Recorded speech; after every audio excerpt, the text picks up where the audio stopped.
तो देश की बहस में हम बात कर रहे हैं आज के भारत बंद की, जिसे संयुक्त किसान मोर्चा ने बुलाया था 3 कृषि कानूनों और किसानों के मुद्दे पर। इसी पर बात करने के लिए हमारे साथ भारतीय जनता पार्टी के राष्ट्रीय प्रवक्ता गुरु प्रकाश जी जुड़े हुए हैं। भानु प्रताप सिंह जी है, नेशनल प्रेसिडेंट है भारतीय किसान यूनियन भानु के। मेरे साथ तहसीन पूनावाला है, पॉलिटिकल एनालिस्ट और कांग्रेस के समर्थक। मेरे साथ जगतार सिंह वाजपेयी साहब हैं, स्पोक्स पर्सन है संयुक्त किसान मोर्चा की तरफ से गाजीपुर बॉर्डर के। मेरे साथ लेफ्ट के नेता विवेक श्रीवास्तव हैं। मेरे साथ जनता दल यूनाइटेड के स्पोक्स पर्सन माधव आनंद जी हैं और मेरे साथ राजकुमार चाहर साहब हैं जो भारतीय जनता पार्टी किसान मोर्चा के राष्ट्रीय अध्यक्ष हैं। सबसे पहले भानु जी मैं आपके पास आना चाहूंगा, कैसे निकलेगा हल? अगर मामला ऐसे ही अटका रहा तो आपके हिसाब से अब क्या करना चाहिए दोनों पक्षों को?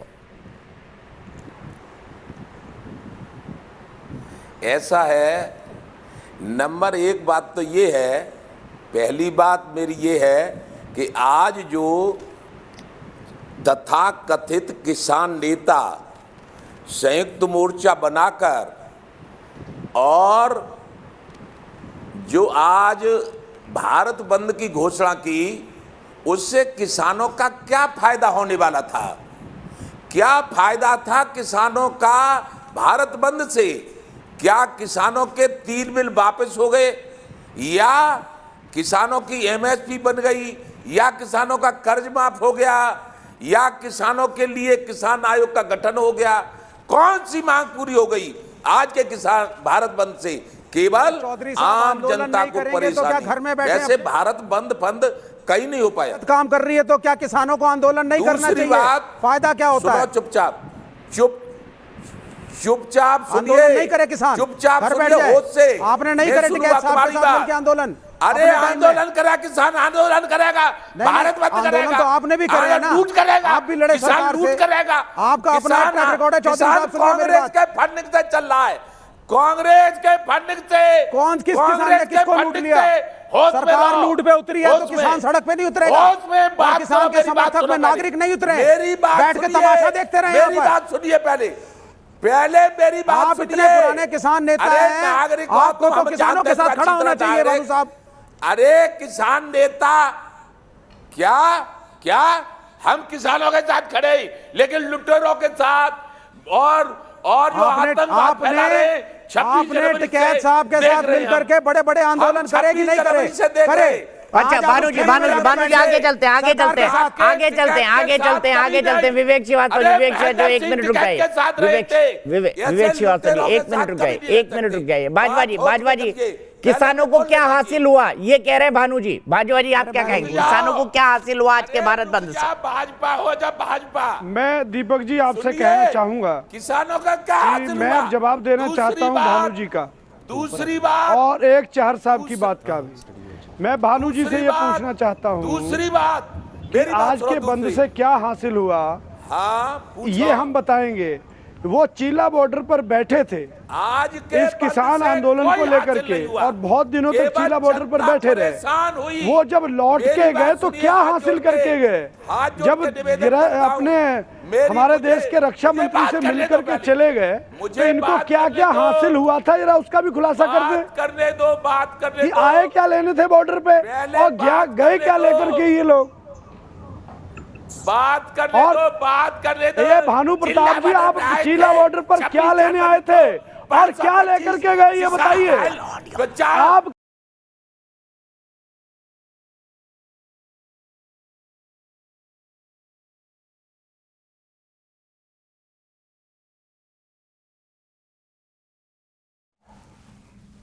अच्छा एक मिनट देखिए, किसान हमारा अन्नदाता है, हम उसके लिए किसी भी गलत शब्द का इस्तेमाल ना करना चाहते हैं ना होने देंगे। मैं सीधे तहसीन पूनावाला के पास चलता हूं, उसके बाद राजकुमार चाहर और गुरु प्रकाश जी मेरे साथ हैं। तहसीन, अब हल कैसे निकले? सवाल यहां पर ही अटका हुआ है, हल कैसे निकले? आपके हिसाब से क्या रास्ता होना चाहिए?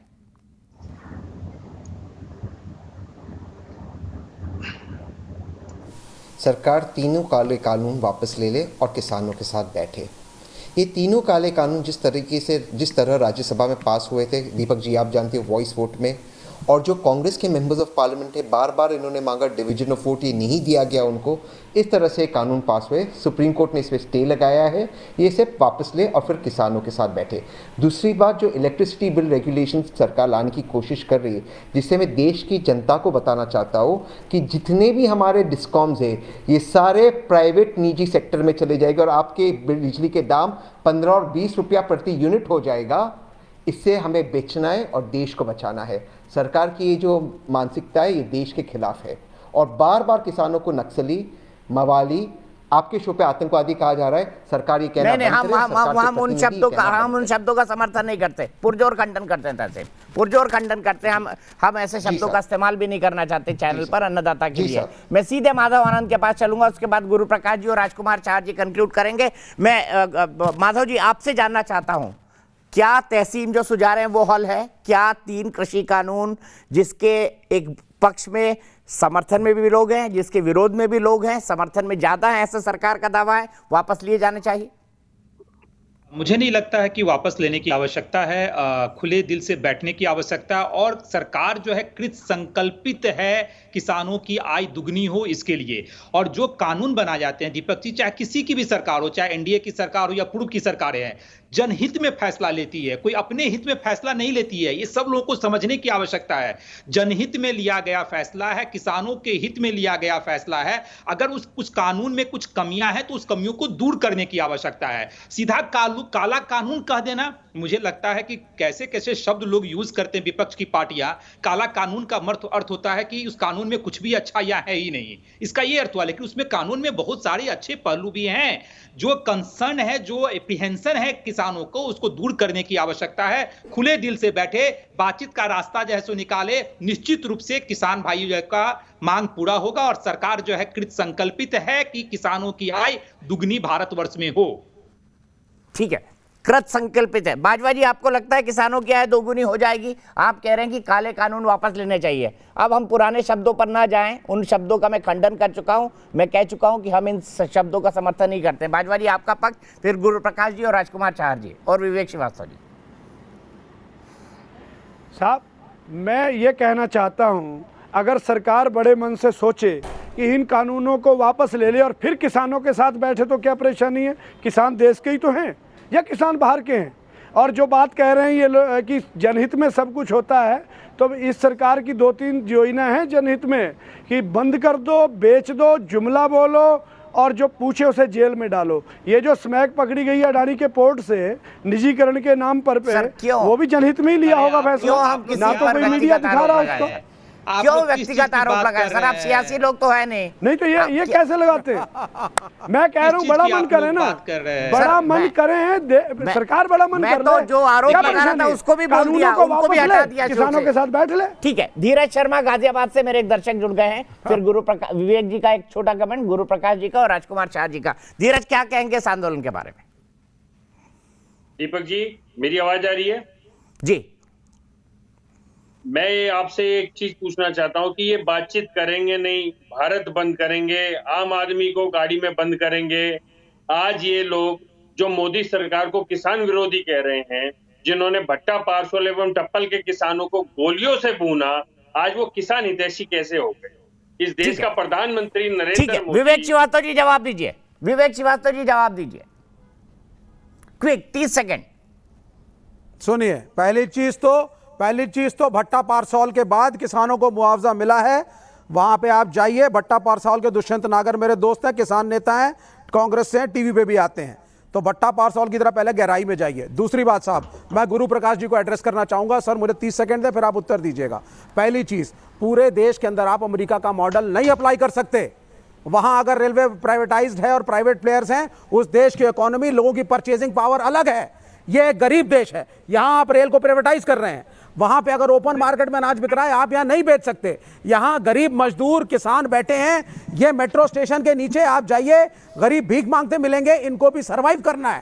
ठीक है, गुरु प्रकाश जी जवाब। बड़े पूंजीपतियों के कहने पे गुरु प्रकाश जी 30 सेकंड हो गए आपके। विवेक श्रीवास्तव जी, गुरु प्रकाश जी जवाब। आपने सुनिए सर, आपको अपने कंट्री के परचेजिंग पावर को देखना होगा। गुरु प्रकाश जी जवाब सुनिए। गुरु प्रकाश जी, आपको अपने देश के परचेजिंग पावर को भी मद्देनजर रखना पड़ेगा। ठीक है। और अभी अगर आप ओपन मार्केट में अनाज को ऑडियो डाउन करना पड़ेगा, आप लगातार बोल रहे हैं। मार्केटिंग बढ़ेगी और देश उजड़ जाएगा। तो मोदी साहब की अगर नियत नहीं खराब है, उनका मॉडल जरूर खराब है। विवेक, तो please remove this corporate model और आप वापस गुरु अपने प्रकाश जी सोशलिस्ट मॉडल पे आइए। बस हो गया, आप प्लीज विवेक जी को ऑडियो डाउन करिए।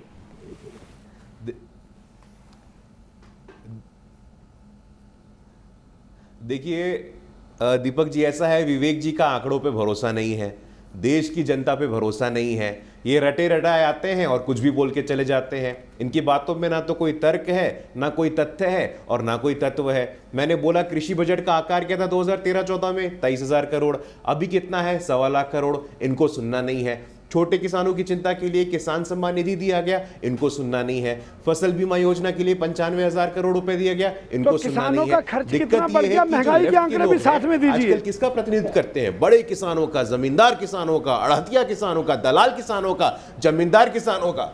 अब आप लोगों का जो आंदोलन है, महंगाई के आंकड़े भी साथ में दीजिए। अनुशासन है, ना कोई नीति है, ना कोई नेता है। किसान आंदोलन देश ने पहले भी देखा है। महेंद्र सिंह टिकैत को याद है आपको? चौधरी चरण सिंह याद है आपको? अनुशासन भारतीय जनता पार्टी के पास रह गया। आज का अनुशासन है। लाल किले पे जो तांडव किया था आप लोगों ने, पूरे देश ने देखा है।